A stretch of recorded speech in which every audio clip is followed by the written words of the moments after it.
Well, I'm impressed by our own new opening now, Howie. That was pretty cool, man. No more just like, welcome to River City Media. So now we go, welcome to River City Media. Howie Cheney joins me again for Off the Record with Randall. And no, we don't have a coach here, but we've had some great luck with the coach's interview. We tried to add a couple this, or a couple I tried to reach out. Just couldn't book anybody, Howie, but I've enjoyed the last couple of weeks with Coach Benefield and Coach Tyler Van. Both, I almost let Coach Van's name slip my mind. Incredible viewership too. Had over had over 4,000 people between or 5,000 people reach out and look at the interviews over the last couple of weeks. Incredible. Yeah, great interviews. Uh, Enjoyed talking to both of them. Enjoyed talking to both of them. We like to add another coach this week, but this is kind of everyone's vacation week, kind of being the 4th of July week. So hopefully we can get somebody in here again next week and get them lined up where we can talk to them. And I think you got possibly some breaking news as far as on the coaching front as well.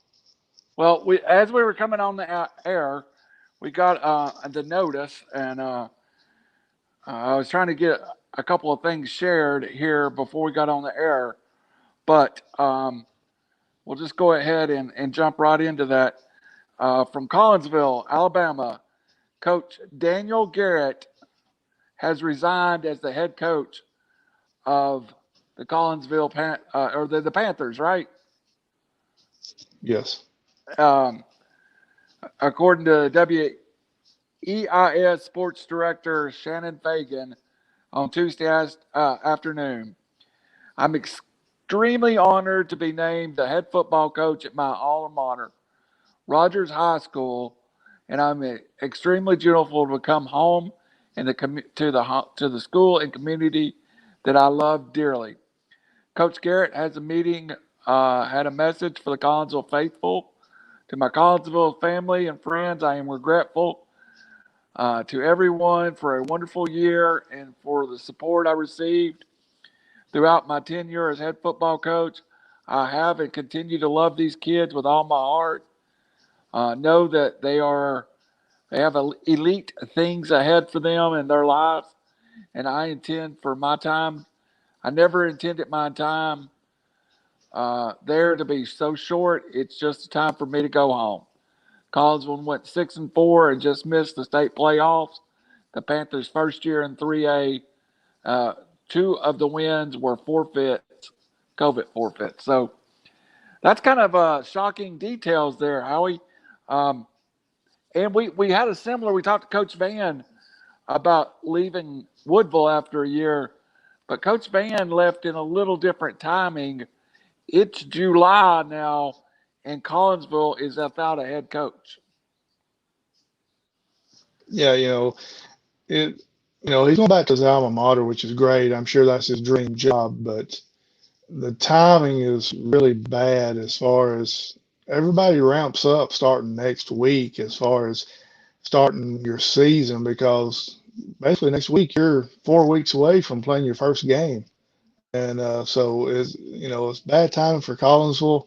If it's my opinion, my thoughts are I would hire from within somebody that's been with the team, that's been with the school for a while, and bring somebody in that knows the players and is going to kind of have the same system because man, 4 weeks away, 5 weeks away from your first game, and basically wanting to teach players all new system and stuff, that'd be very hard to do, especially on the high school level.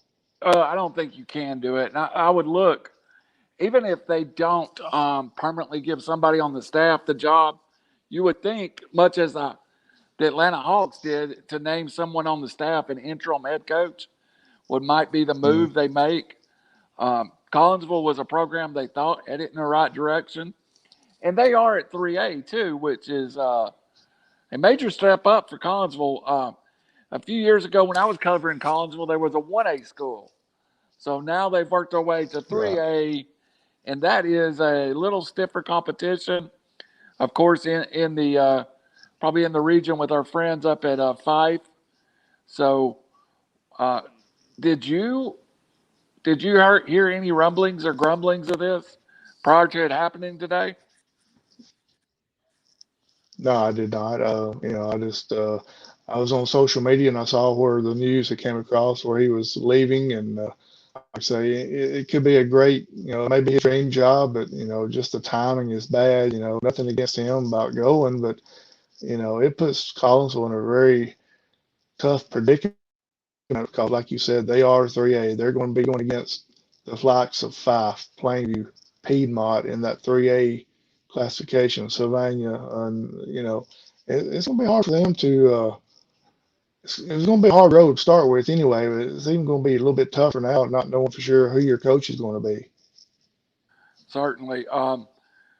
So, what was the where? Do you know where Rogers High School is?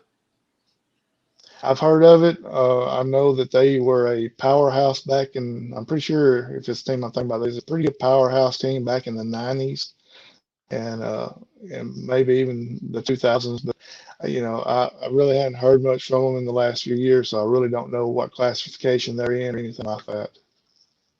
All right. So, just thought we'd break that news here live on Off the Record with Randall. We're also breaking the news that we have a sponsor.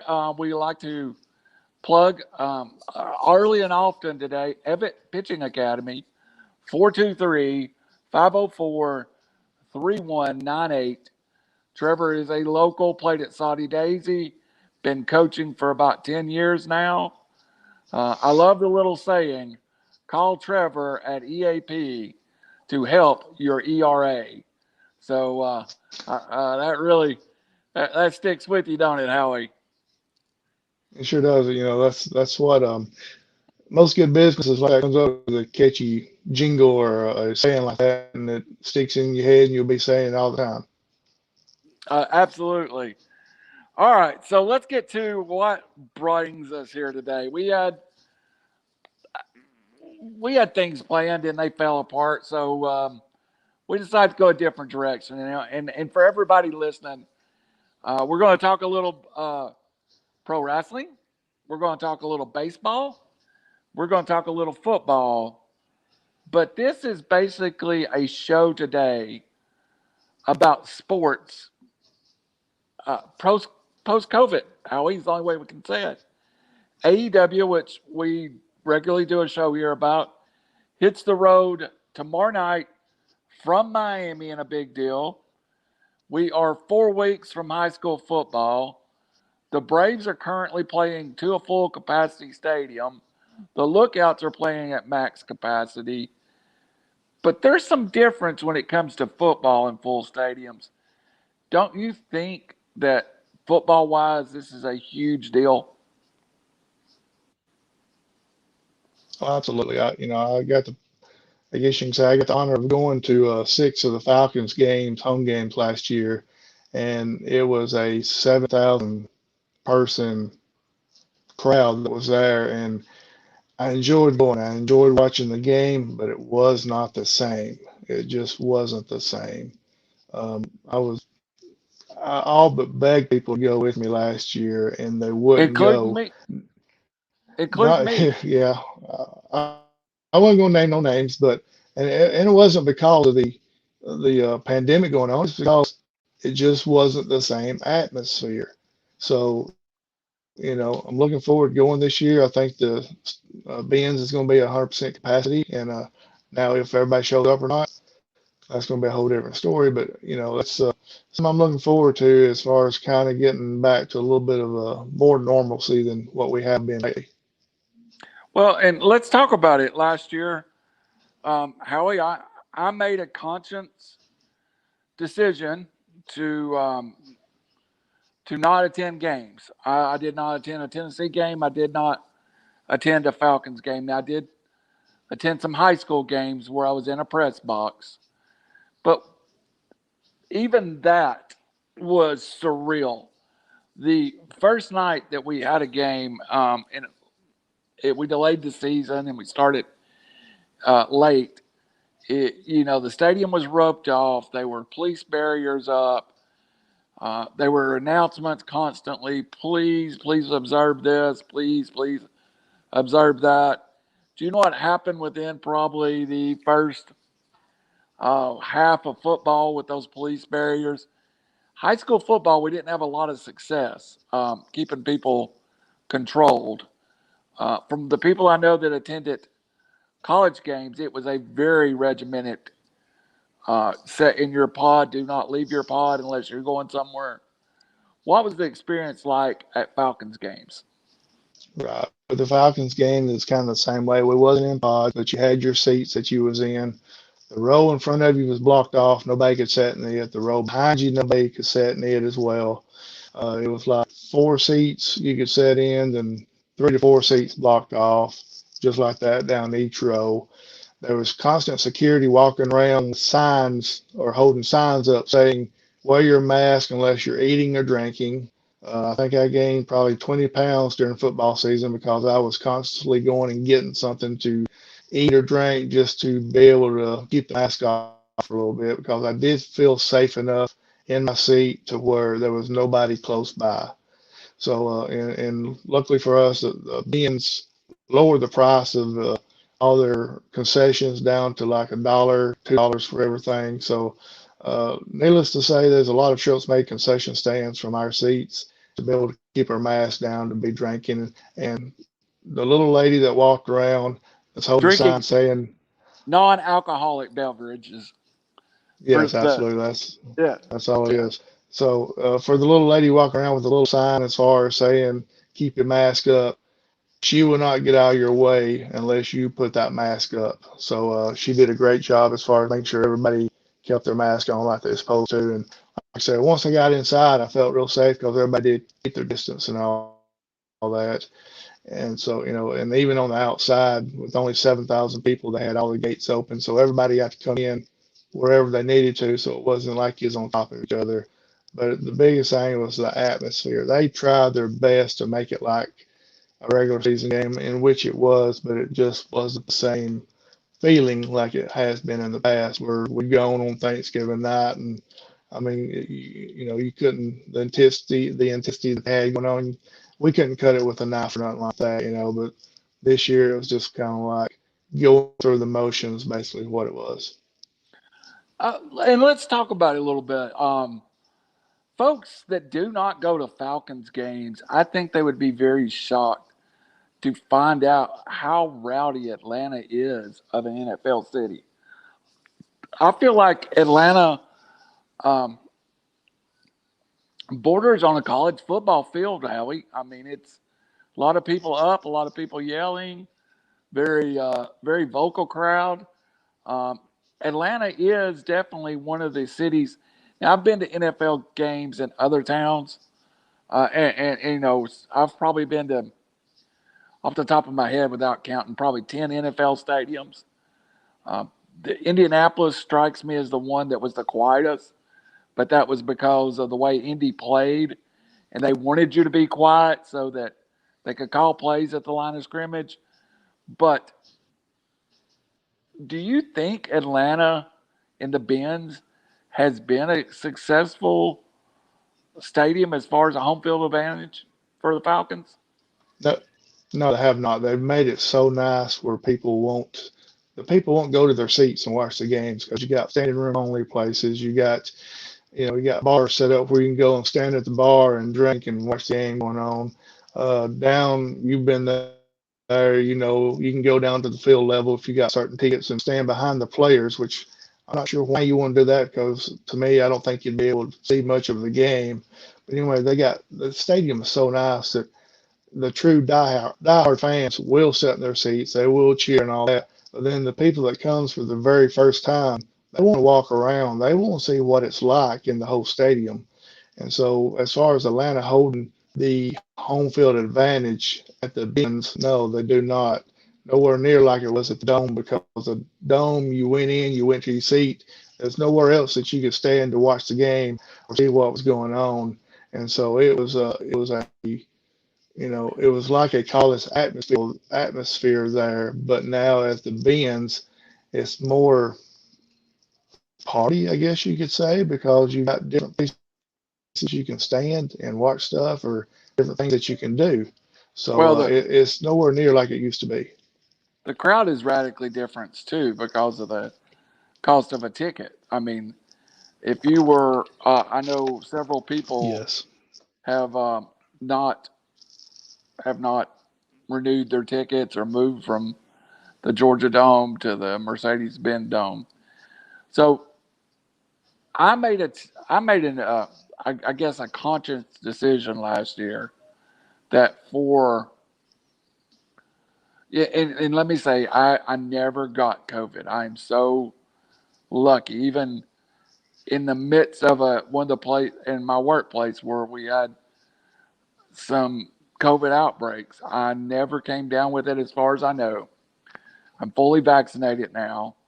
My daughter is 11 and she's not vaccinated, so I still have some concerns there. But um, for you, was it a tough decision, or did you? I mean, I rolled my Tennessee tickets. Did you ever think about rolling your Atlanta tickets or refunding them, or was it always I'm going to go? No, we're gonna go. We enjoy going. We're gonna go. A lot of people don't agree with this, but I'm one of these that feels like if you're going to get it, you're going to get it, regardless whether you try to prevent it or not. So we took every precaution that we could. We wore a mask when we were close to anybody. If we went somewhere in the stadium there, they had hand sanitizers everywhere. We were always doing all that stuff. We tried to prevent from getting it or catching it or however you want to say it. But we were going to go. We wanted to go. The girls wanted to go, so we were there. Do you think football even on TV was the same? Because I don't. I think football was No, fun no. during COVID, but I think it was almost unfootball like.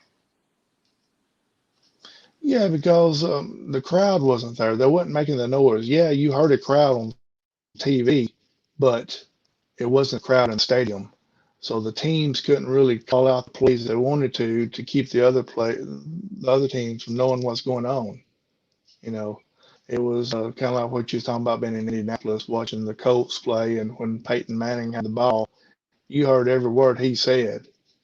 That's kind of the way it was around the league this year. You heard every word that every quarterback said. And in Atlanta, they did pop some noise in, because they were allowed to legally this time. So they did pop some noise in, and so it did help a little, but it was still nowhere near like being with 50, 60, 70,000 people in there. All right. So the Braves have opened their stadium now and it's at full capacity.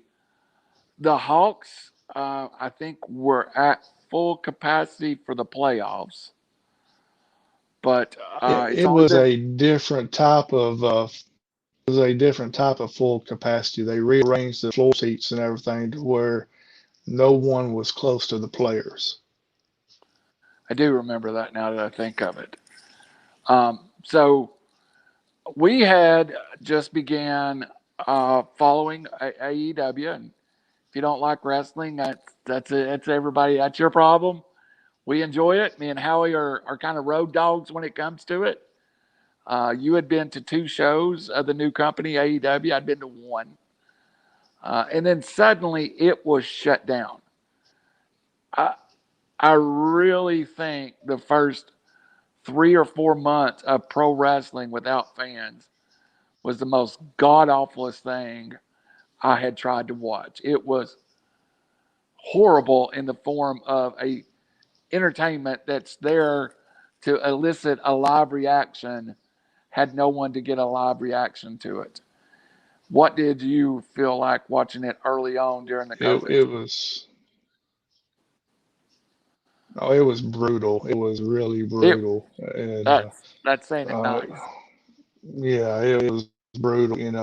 They did the best they could, and hats off to them. They tried to produce something. They tried to give us something to take our minds off of it. They did the best they could, but it was brutal.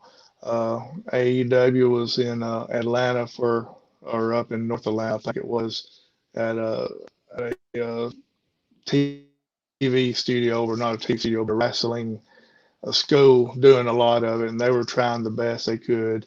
They let some of their new guys come out and stand ringside and tried to cheer some of it on, but it was just bad. It was really brutal. But at that point, we didn't have much of a choice to anything to do. It was either watch it or not, because there was nothing else really live going on at that time.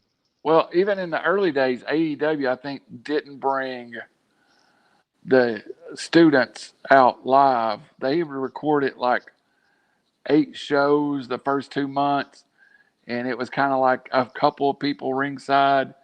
But really, when they came back from the hiatus and started to record in Daly's place in Jacksonville, the home of the Jaguars, they were basically emptying the locker room out to create that crowd effect. And it was better.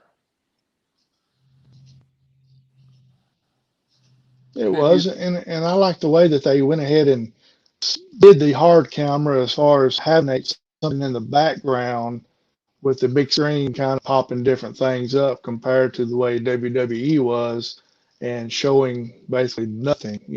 So AEW did a great job as far as moving some stuff around to giving a different type of background. At least you had something you could see back there instead of nothing.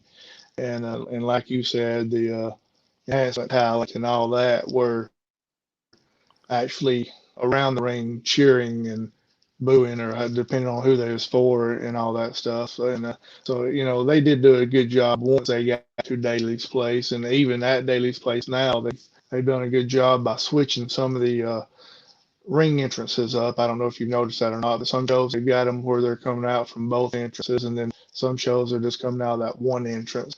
And so they're changing it up a little bit, and so that's making it a little bit better, seeing something different. Well, this Wednesday night, though, it kind of all ends. They're on the road in Miami, and they are, I guess, attempting a pretty full looking. I don't think it's max capacity. I think it's limited capacity, but I think it's going to be much more than like the little pods that were early on. Do you? Well, you would think being in Florida, they let them do whatever they want to, because that's one of the most open states that there is. Well, I think they're blocking off some of the upper deck, and I don't know if that's not just to Okay. get it started. I think around ringside, it's going to look pretty normal. Um, what do you expect? I expect it to be a great show. I see some of the cards right now, and I'm not saying they're bringing out the biggest guns, but they're bringing out some big guns to put on TV to say, hey, we're back. We got a live crowd. So, kind of getting revved up for this summer run they're fixing to do, because I think they're in Miami tomorrow night, like you said. Then I think next week they're in Texas. So Yeah. they're not staying straight in Florida. They're getting ready to go. Well, and let's go over that card a little bit, and then we'll go on and we're going to talk for folks that are Titans folks. We're going to talk a little bit about the Titans and what we think they'll do this year too. But let's just we're having a fun little show. First night out. You said they're not it's not pay per view quality, but they did make some. They're trying to make an event of it. You have the Young Bucks versus Eddie Kingston and one of my personal favorites, Penta El Zero, for the AEW tag team titles in a street fight. That's going to be nuts. There's no telling where that's going to land up at with Eddie Kingston in a street fight. That's one guy you just really don't want to mess with. And the Young Bucks, we've kind of talked about it, on a different level. The Young Bucks have gone from face to heel. Not a huge fan of them being heels, but they're making people mad, and that's what they're supposed to do. And this is at, by the way, folks, anybody in that area, James L. Knight Center. And I don't even think that's where they appeared originally, but so that may be a little different building. So maybe that's the reason they're laying it out different. The debut of Andrade to the AEW Right. family in the ring against former AEW wrestler, also Matt Sydal, known as Evan Bourne in the WWE. That gum. I was surprised I got that one. You got to think that they're going to make Andrade a superstar in AEW. They're building it up to make him a superstar, and they're kind of missing a superstar that could come in and just clean house, and he could be one of them. And back to where you're talking about where they're going to be at tomorrow night. Let's hope everything goes off good because they got the tropical storm coming through Florida as well. True, So true. that could cause that could cause some issues as far as site issues or power outages or whatever. But anyway, back to this match here, Andrade. I'm looking forward to seeing him come back because I haven't saw him wrestle in probably close to a year, and he was really on fire the last time I saw him wrestle. He was really lighting it up. Yeah, he looks amazing if you've not seen the Instagram post. In a, they call it a Miami strap match. I only know it as God Rest Your Soul, Chief Wahoo McDaniel.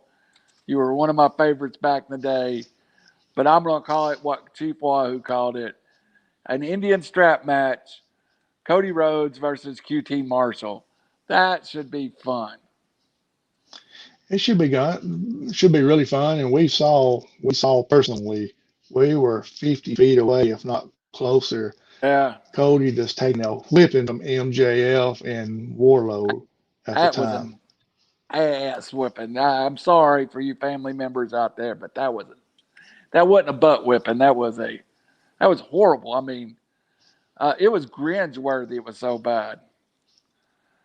All Give right. Cody Rhodes credit for him to be the EVP and as high ranking as he is, he puts himself in some crazy matches like the Strout match and what was it? Him and Dustin just bled all over the place their first match. He could easily just sit back and say, "Hey, I'm not going to do none of this. I'm an EVP. I'm too important." He puts it out there on the line night in, night out. Yeah, absolutely. Santino and Ortiz, Pride and Powerful, with Jake Hager, members of the Inner Circle, with from AAA, their booker, their head person in charge, Conan, in their corner, versus Wardlow and FTR, Dax Harwood, Cush Wheeler, Tully Blanchard in the corner. I expect something here. I don't know what it is, but I expect something. I expect something there. Um, we might see Guevara and Sean Spears involved or something, or we might see a debut there. It could be something crazy, but should be a good Well, I tell match. you I what, I love Conan. yeah, that's why I was going to say, Conan, even after all these years, he can still get one of the best promos out there is out there. When Yeah, the promo he cut about 2 weeks ago with him and Tully was, I'm not going to call it a classic, but it's definitely all over being a classic. It was one of the best promos that I've heard in quite some time. and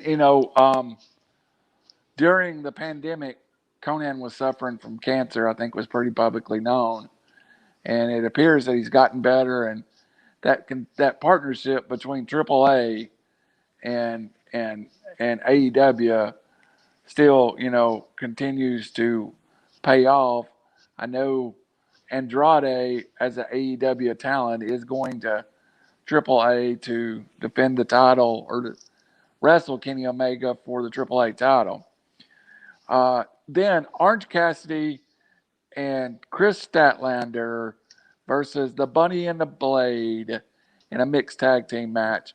It's really good to see Chris Statlander back after the ACL tear, and of course Orange Cassidy, as popular as any pro wrestler in the world right now. Orange Cassidy can do stuff with his hands in his pockets that most wrestlers can't do with two good arms and two good legs running around there.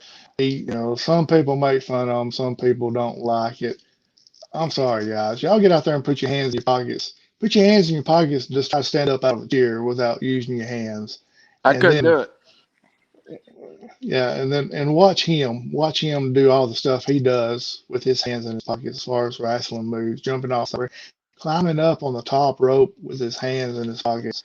I mean, who can climb a ladder without using their hands, much less climbing ring ropes? He's got to be one of the most athletic people there is in there. And then you got Bunny the Blade there, and yeah, you got Bunny and the Blade there, and husband and wife in real life, and they're actually going to be in that mixed tag, and don't people don't give Blade enough credit, but he is actually a real good wrestler. It's just he don't get the credit he deserves because he's been part of a tag team for so long. Right. All right. And then the last thing of the night, a face to face with MJF and Jericho, which this is about the fourth one they've had, but they're always so good. You put those two in a ring or put them on a microphone, it's classic. It's I can't describe the words. I know if they was here, they could do it because they're such great talkers. They can they can cut promos on anybody and each other. It's like you said, it's going to be an instant classic because Yeah. they can both talk. I mean, they're both great speakers, and it's not scripted. It really feels like it's from the heart what they're saying, and that's what makes a great promo. And then, of course,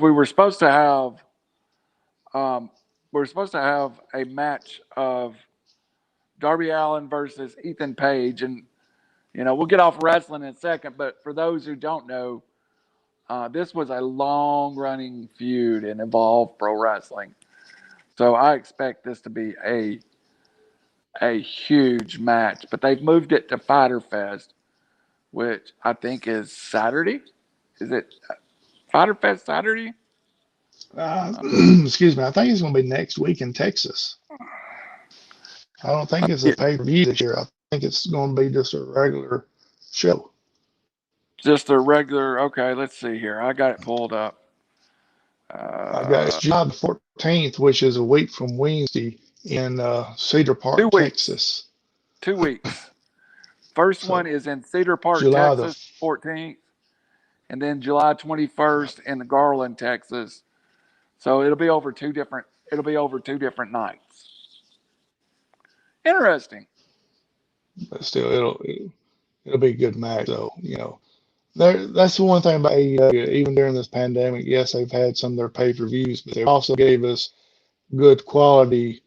What could have been pay per views, and they could have made money off of it by sticking it on TV and giving it to us for free. So you got to give them credit for that.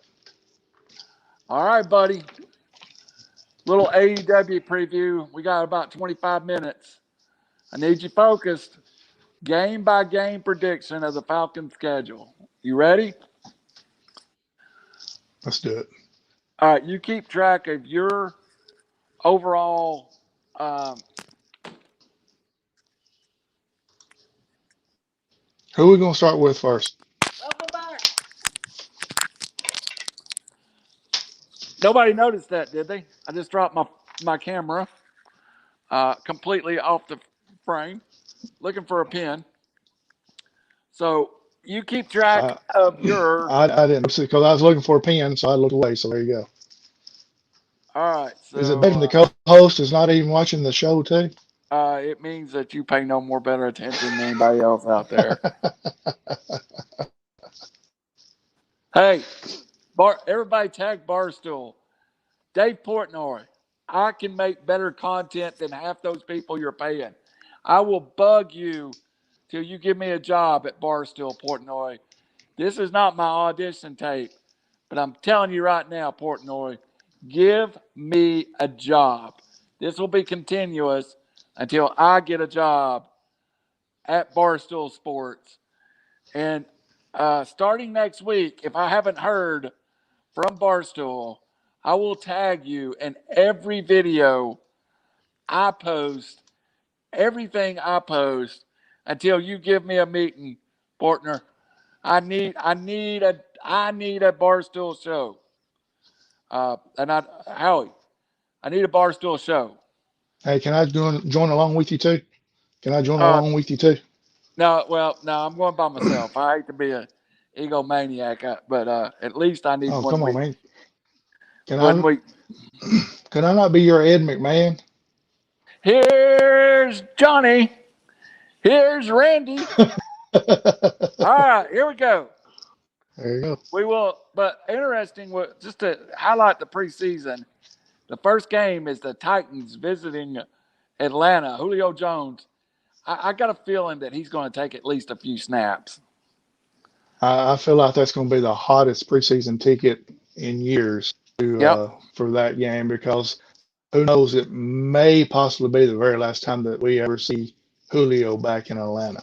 Yeah, I mean, because 4 years is a long time. Unless they get matched up because of the record or something at some point. All right. Open the season with Jalen Hurts coming into Atlanta with the Philadelphia Eagles at Mercedes Benz Dome. Atlanta versus Philadelphia. I'll go first on this, and we'll switch going first every other time. I'm going to give Atlanta the win here, Howie. Arthur Smith, in his debut, gets a W for the Falcons as they beat the favorite Eagles. Yeah, You? I think so as well.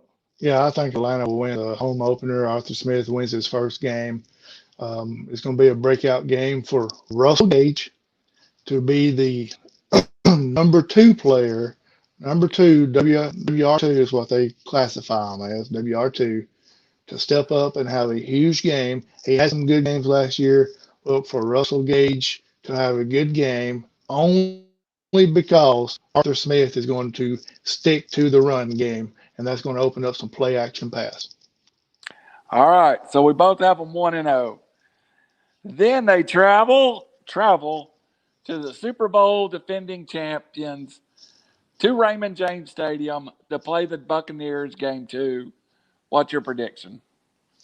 Unfortunately, I feel like the Falcons will lose that game because I mean the Bucks has got everybody back basically, so it's gonna they're going for a repeat, and when you got everybody back and got a year under your belt, that's the first year the majority of those players have played together last year, and they win a Super Bowl. So imagine how much better they could be this year.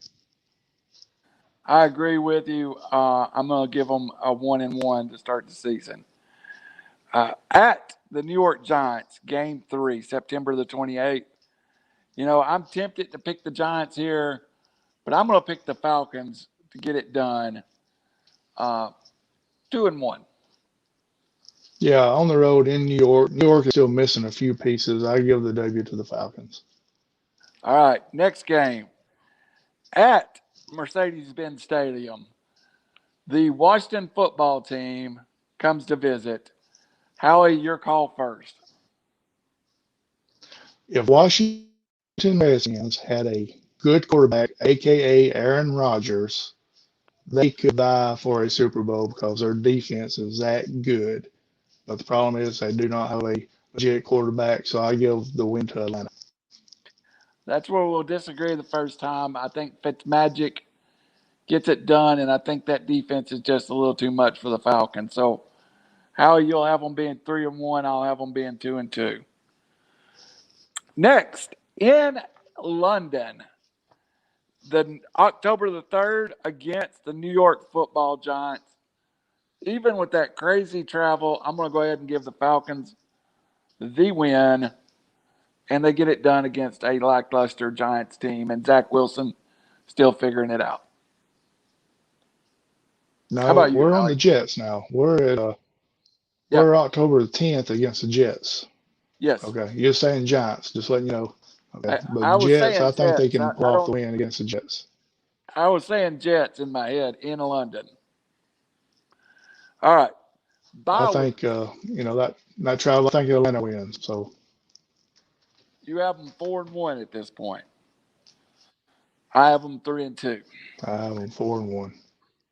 The bye week, and then we come back October the 27th at Miami.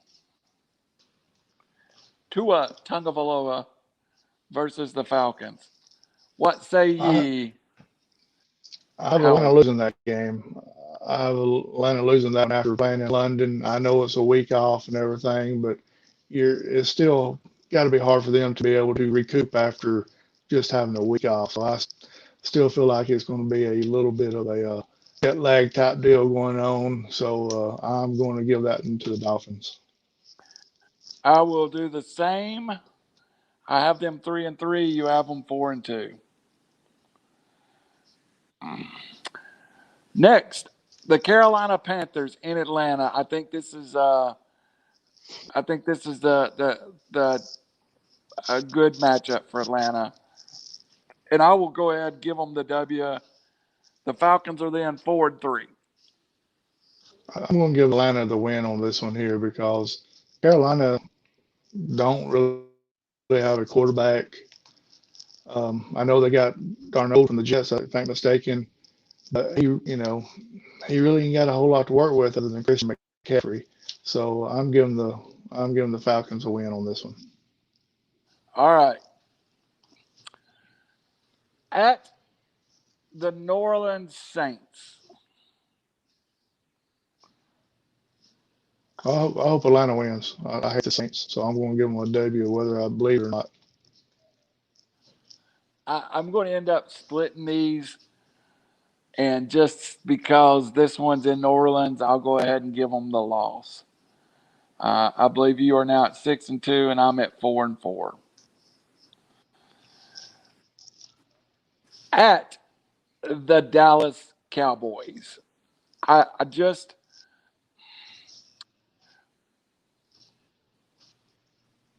I just don't think they get it done on the road at Dallas.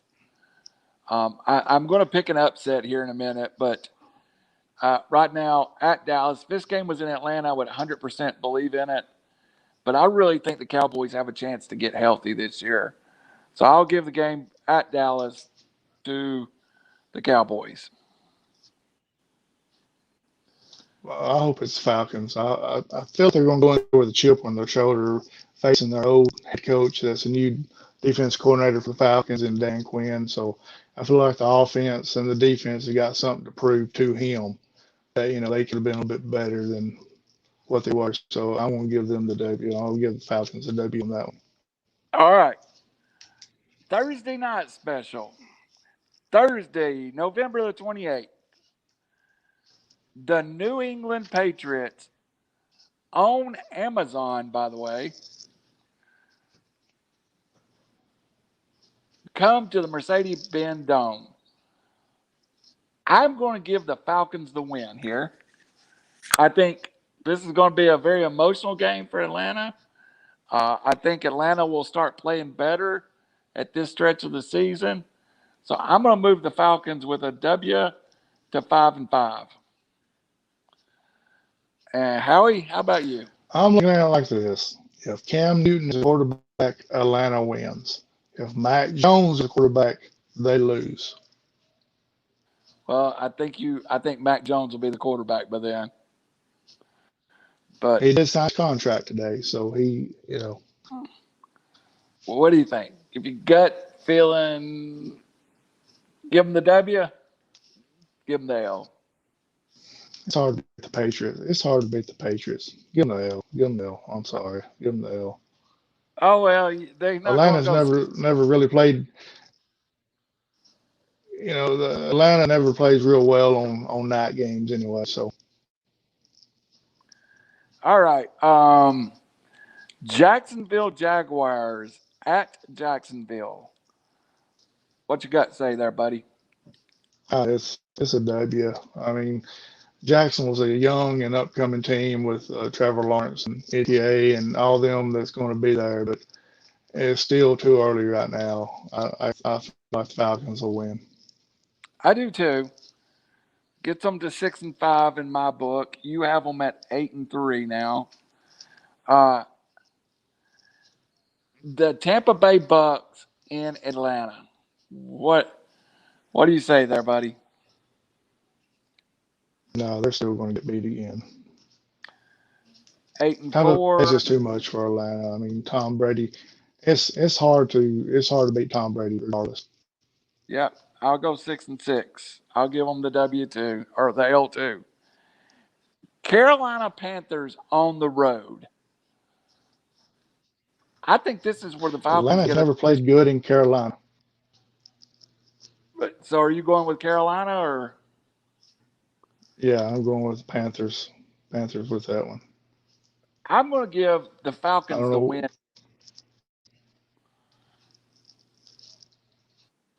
I have the Falcons winning that one. San Francisco Okay. 49ers on the road. It's hard for me to pick against the 49ers at 49ers. Traveling cross country after you played 2 division games, I'm going to give it to the 49ers. I'm going to as well because if the 49ers stay healthy, they are an extremely good team. And so I am going to go with 49ers on that one. All right, I'm trying to figure out where we're at here. Okay. We got 3 With more the games. Detroit Lions. All right. Win. The Lions is where we get healthy. Give me the Falcons over the Lions. I'm same here. I mean, the Lions are Detroit. I mean, what more can you say? The Lions are the Lions. All right. Tough matchup. Buffalo Bills. I'm gonna Well, got. Buffalo's a great team. I don't see Atlanta going. I don't see Atlanta going into Buffalo and beating them. I don't either. All right. Last game of the season. The New Orleans Saints in Atlanta. I'm gonna give Atlanta the win. I am too, just because it's in Atlanta and I hate Saints. And when I do the numbers, you've probably got the Falcons finishing second in the division at 10-7 and probably making the playoffs. I'm Yeah, probably it's a good possibility. I mean, you look at that schedule. It's realistic because they got some tough interdivision games with Bucks and the Saints, but the Saints are not the Saints because you don't know who their quarterback really going to be, Taysom Hill. So yeah. they got a possibility of making some noise and actually making it to the playoffs. And I have them 9-8, and that's probably borderline playoffs. But I'm probably one victory away from getting the playoffs. All right, and we'll go a little faster, but for our Titans fans out there, let's just go through and just give our gut reactions. All right, the Titans at Arizona. I'm going to go ahead and give that one. They start 0-1. Arizona wins. Well, the schedule I got pulled up says they're at home against the Cardinals, so I'll give Okay, them the they're W. all right. I'm still going to go 1-0, 0-1 at Seattle. I'm going to give them the win at Seattle, so I have them 1-1. Yeah, I'm at 1-1. I think they'll lose at Seattle. Indianapolis Colts at home. I'll give them the win. I got the win, yeah, because the Colts is kind of rebuilding this year. The New York Jets at the Jets. I'm going to give them a win. Yeah, that's the debut there because the Jets are, like I said, the Jets and the Lions are the Jets and the Lions. What more can you say about them? At the Jacksonville Jaguars, I'm going to give them a W. They got the debut there. Jaguars still extremely young this time of the season. What, 5 games in? Extremely young. Tough stretch coming up. Buffalo Bills. I'm going to give them the L. I'm And going that to give them is, the W just because it's at home. all right, golly bum. Kansas City Chiefs at home. Look, I'm going to give them one of these games. I don't know which one of them, but I'm going to give them this one in an upset. Titans pull the upset to get to 5-2. How about you? No, I got them losing against the Chiefs. So I All got them right. losing. Patrick Mahomes is going to be too much for them. At the Indianapolis Colts. I think I give them that win. Yeah, they got that win there. Easy. At the Los Angeles Rams, I'm going to give them a W. I mean, a L. Lose to the Rams in Los Angeles. Um, I'm gonna give them the W, even though they're in Los Angeles, but it's a night game, so it's not like it's like the 4 o'clock start or whatever. So I give them a W there. The New Orleans Saints, I'll give them a W. 7-3. I got them 8-2. The Saints, I give them the win over the Saints. The worst team in the NFL, I would pick anybody over on the Houston Texans. They destroy them and they're 8-3. I got them 9-2 with the W over the Texans. New England Patriots at New England. I'm going to go ahead and, in an upset, New England wins at home. 8 and Oh, it's a 4. big upset right there, but no, I think they take care of business. They go 10-2. Jacksonville Jaguars win 9 and 4. 11-2. They'll take that W. Pitts at the Pittsburgh Steelers. Now this is where I'm going to give them an upset back, and they're going on the road and beat the Steelers 10 and 4. I think the Steelers Steel Curtain defense is going to be too much for them. They're going to take an L on that one and go 11-3. All right. The San Francisco 49ers at home. I'm going to give them, God, I'm going to give them the win 11 and 4. I'm going to give them a W on that one. They go 12-3 at that point. All right. Miami, let's see, yes. Miami Dolphins. I'm going to give them a win at home against the Dolphins 12 and 4. I'm I'm going to call an upset on the Dolphins for the Dolphins on that one because I think it's going to be a overlooked game, even though they're not playing nobody the next week with the Texans. I think that the Dolphins could come in and surprise them. All right. And of course, I'm going to pick everybody that plays the Texans to beat them. So I'll give the Titans a very, very respectful 13 and 4, probably either the 1 or 2 seed in the playoffs. What did you have them at? I got them at 13-4 as well. Yeah, that'd be a great year. And of course, I really want to see Julio win the Super Bowl. I just don't know if anybody can get out past the Kansas City Chiefs. So Falcons, we have right around that 9-8, 10-7 number, and the Titans we have right around that 13-4, 12-5 number. Probably the division champs. If they didn't have Julio, I would have probably took a game away from them. They'd have probably been 12-5, 11-6 area. Before we leave, what do you think I about the seven? didn't.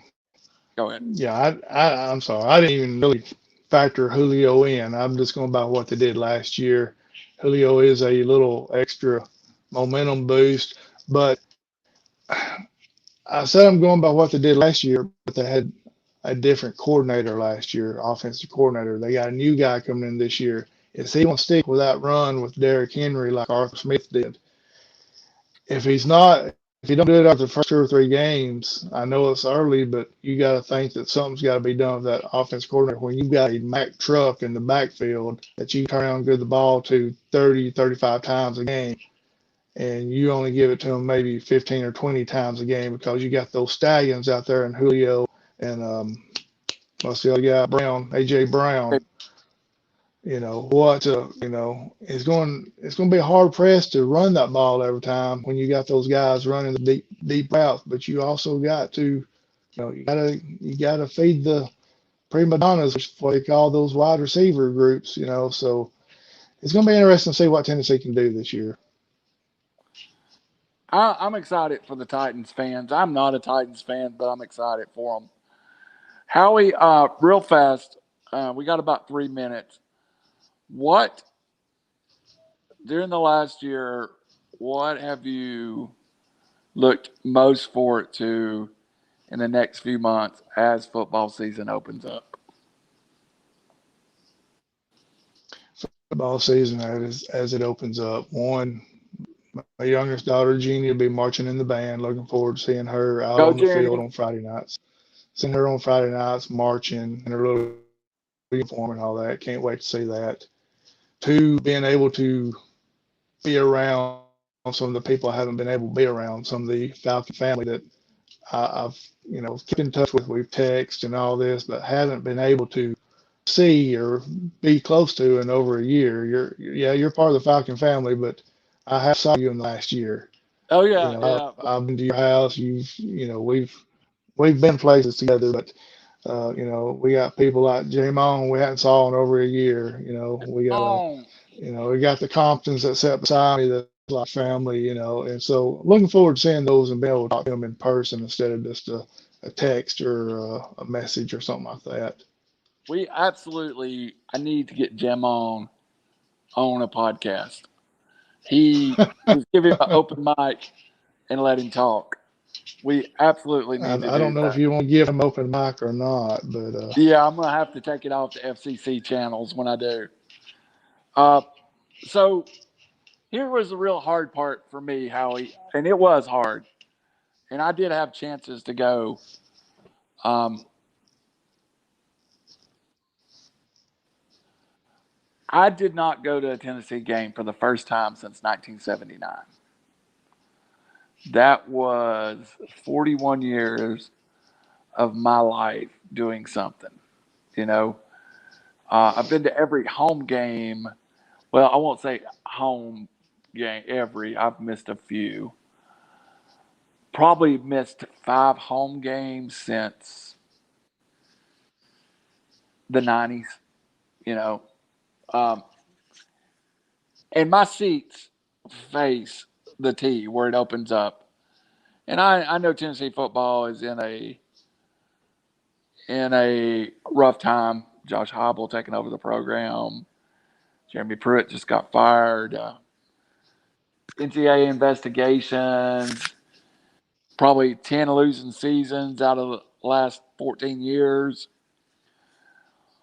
But when that T opens up the first time and I'm in the stadium, man, I may just bust out in tears. And two, you talked about family. Uh, my buddy Horn, who I talk to a lot on Facebook, I haven't seen his lovely family in a year. There's people I only know from the football games. And when we left in November of 2019, Jeremy Pruitt, so since I've been to a Tennessee game, Jeremy Pruitt just has won a bowl game, been given an extension, and the whole world feels like he's got Tennessee pointed in the right direction. That's how long it's been since I've been to a Tennessee game. So I'm really looking forward to that. I'm also, Friday nights has been part of my life since 1991. I took a few years off when my daughter was small, but probably 20, blah, blah, blah, out of the last 30 years, I've been in a high school press box somewhere. And it means the world to me. And people get confused to what that means when you're up there doing that. Over the years, have lost far more money doing that than I have made. I've had more people criticize me than pats on the back. But what is special to me is when one of the kids comes up, Howie, and goes, "I heard you call my name on the radio." That's that's really special to me, man. I mean, really, really special to me. So I really look forward to a full stadium, a loud crowd, Sequatchie County, new field turf, new football coach, 2-8 last year. So I'm really looking forward to that. Maybe get to yeah, go see. it kind of makes you Go ahead. I'm sorry. It kind of makes you realize the little things that you miss on Friday night, Saturdays, Sundays, things you take for granted. Because I can vividly remember in 2019 telling everybody, "Hey, I'll see y'all next year." Unfortunately, I didn't get to see none of them the next year because of the pandemic, but I will hopefully see them this year. Sports is a closer. When I tell people, Howie, there's a lot of people, and attendance is down at college football games. A lot of people sit at home. TVs are better. There is nothing like being at a game. NFL, college football. I also look forward to me and Anna Lee going to Atlanta with your girls or with one of the girls. That had become part of our family traditions, to go to Atlanta as with your Mhm. family and my family, and we didn't get to do it none last year. So I'm really looking forward to that too. So, and I'd say that even if you wasn't on the show. Yeah, I'm looking forward to that. We've missed y'all, and we hadn't came up as much as we like to, but football's just right around the corner. And we're sure looking forward to going to Atlanta. I hope we get up to Knoxville with y'all sometime this year if I get an invite. So hopefully, Yeah, yeah. hopefully it'll work out good. And we couldn't even go see the UTC Mocs play, which is something we usually try to sneak in there. They wouldn't even play in last fall. So anyway, all right, man. Well, it's been a good Uh, show. Any final words? no, great show. Enjoy spending time with you. I feel like the show was really good with it being thrown together in like a 20-minute session there right before we went on there. So I'm looking forward to it, and hopefully check back in this coming week. We hope to have another coach lined up for next week. I am a content monster. You give me 20 minutes, I can format you 2 hours of radio like that. So, all right, for everybody, thank you for joining us again. It's Howie Cheney. It's Randall Cunningham. This is Off the Record, Tuesday at 7 o'clock. At 9 o'clock, join us for 3 hours sports. Raj Mehta, Robbie Davis. We got some interesting stuff we're going to talk about tonight. Howie, including marijuana in pro and amateur sports. And it's going to be an interesting topic. You get two attorneys and an ex marijuana user together, probably going to get some different opinions. All right. Good night, everybody, and God bless.